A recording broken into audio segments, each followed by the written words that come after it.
ഞാൻ പറയട്ടെ, നിങ്ങൾക്ക് സത്യസന്ധമായിട്ട് ഈ കാര്യത്തെക്കുറിച്ച് അറിയണമെന്നാണ് താല്പര്യമെങ്കിൽ ഈ കേസിനെ സംബന്ധിച്ച് കേരള ഹൈക്കോടതി, ബാംഗ്ലൂർ ഹൈക്കോടതി, ഡൽഹി ഹൈക്കോടതി ഈ 3 കോടതികളിൽ ഈ അന്വേഷണം തടസ്സപ്പെടുത്താൻ വേണ്ടിയിട്ട് ഒന്നിനു പുറകെ ഒന്നായി KSIDC അടക്കം കേസിന് പോയി.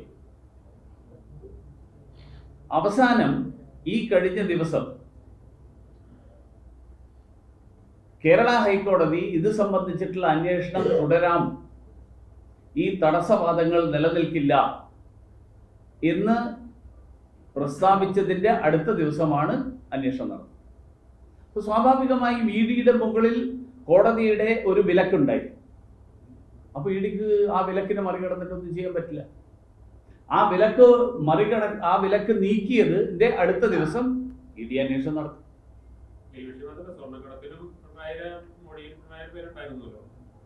ആ കേസ് ഇപ്പോഴും അവസാനിച്ചിട്ടില്ല. ആ കേസിലും നിയമ നടപടികൾ തുടരുന്നു. ആ കേസ് ആരും ഉപേക്ഷിച്ചിട്ടില്ല. പക്ഷേ നമ്മുടെ നാട്ടിലെ കോടതികൾ പലപ്പോഴും എടുക്കുന്ന സമയം നമുക്ക് എല്ലാവർക്കും അറിയാം. അപ്പോൾ അതിൻ്റേതായിട്ടുള്ള പരിമിതികൾ എല്ലാ അന്വേഷണ ഏജൻസികൾക്കും നേരിടേണ്ടി വരും. അത് ഇവിടെയും ഉണ്ടായി.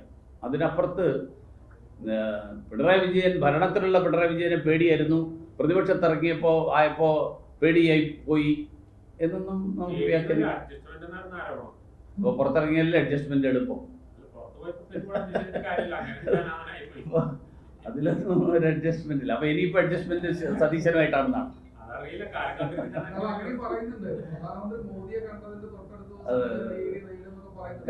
എന്ന് പറഞ്ഞാല് കേരളത്തിലെ നമ്മുടെ CPM-ന്റെ ജില്ലാ സെക്രട്ടറിമാര് അവിടെ പോയി റെഡിയടാ എന്ന് പറയുന്നത് വല്ല മോദി വിളിച്ചിട്ട് പറയുന്ന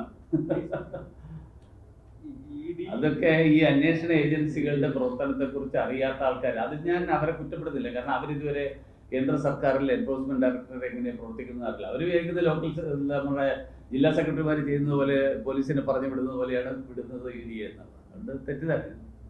നേരിന്റെ വാർത്തകൾ നിങ്ങളുടെ വിരൽത്തുമ്പിലെത്താനായി സാഗ് ന്യൂസ് ചാനൽ സബ്സ്ക്രൈബ് ചെയ്തും ഷെയർ ചെയ്തും ഒരു ശരിയായ മാധ്യമ നിലപാടിനൊപ്പം നിൽക്കാൻ ഞങ്ങൾ നിങ്ങളെ ക്ഷണിക്കുന്നു.